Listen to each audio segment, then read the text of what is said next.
France کے ایک surgeon کی تحقیق، لوگ پاگل کیوں ہوتے ہیں؟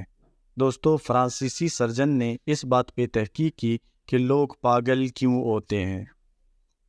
اس نے وضو کرتے شخص سے پوچھا، آپ کے ملک میں کتنے پاگل خانے ہیں؟ وہ فرانس میں پاگل لوگوں کے اسپتال میں سرجن تھا۔ دیکھیں اللہ پاک نے وضو میں کیا حکمت رکھی ہے، جان کے آپ بھی حیران ہو جائیں گے۔ تبلیغی جماعت کے ایک دوست فرانس گئے۔ وہ فرماتے ہیں کہ وہاں میں وضو کر رہا تھا تو ایک آدمی کڑا غور سے دیکھ رہا ہے۔ میں نے محسوس کیا، لیکن خیر میں وضو کرتا رہا۔ جب میں نے وضو مکمل کیا تو اس نے مجھے بلا کر پوچھا کہ آپ کون ہیں؟ میں نے کہا مسلمان ہوں۔ کہاں سے آئے ہو؟ میں نے کہا پاکستان سے۔ کہنے لگا پاکستان میں کتنے پاگل خانے ہیں؟ بڑا عجیب سا سوال تھا۔ میں نے کہا 2-4 جتنے مجھے معلوم تھے۔ میں نے ایسے ہی کہا تو اس نے کہا یو ڈونٹ نو؟ میں نے کہا میں تو نہیں جانتا۔ کہنے لگا یہ ابھی آپ نے کیا کیا؟ میں نے کہا وضو کیا۔ کہنے لگا روزانہ کرتے ہیں؟ میں نے کہا بلکہ ایک دن رات میں 5 دفعہ کرتے ہیں۔ وہ کہنے لگا او آئی سی۔ میں نے جب اس سے پوچھا بھائی آپ کا کیا مطلب ہے؟ وہ کہنے لگا میں یہاں پاگل لوگوں کے اسپتال میں سرجن ہوں۔ میں تحقیق کرتا رہتا ہوں کہ لوگ پاگل کیوں ہوتے ہیں۔ میری تحقیق یہ ہے کہ انسانی دماغ کے سگنل پورے جسم کے اندر جاتے ہیں تو ہمارے جسم کے اعضاء کام کرتے ہیں۔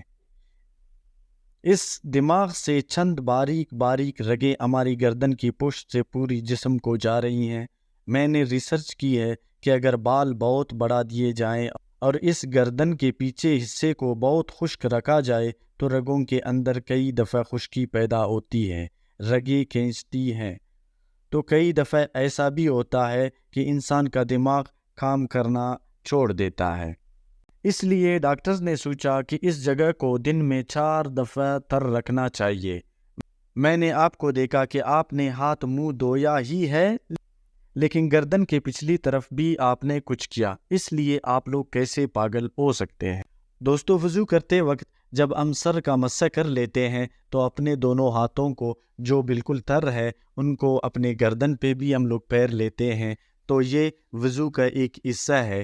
تو اسی بات پہ اس سرجن نے پوچھا کہ آپ نے اگر اس طرح کر لیا تو اس سے آپ پاگل ہونے سے بچ سکتے ہیں۔ یعنی کہ اللہ پاک نے وضو میں ایسا حکمت رکھا ہوا ہے کہ جب ہم لوگ وضو کرتے ہیں دن میں 5 دفعہ اگر ہم لوگ نماز پڑھ لیتے ہیں، نماز کے لیے وضو کرتے ہیں تو اسی جگہ کو ہم لوگ خواہ مخواہ مسح کر لیتے ہیں، کیونکہ یہ وضو کا حصہ ہے۔ تو اس سے وہ جو جسم کا وہاں حصہ ہے وہ تقریباً 5 دفعہ ہی تر ہو سکتا ہے۔ کئی دفعہ ہم لوگ ایسا کرتے ہیں کہ 2 سے 3 مرتبہ تو لازمی وضو کر کے اس جگہ کو تر رکھتے ہیں، تو اس سے پاگل ہونے سے بچ جاتے ہیں۔ فرانسیسی سرجن کے تحقیق کے مطابق اگر ہم لوگ اس کو تر رکھتے ہیں تو اس سے عام آدمی یعنی ایک بندہ پاگل ہونے سے بچ جاتا ہے۔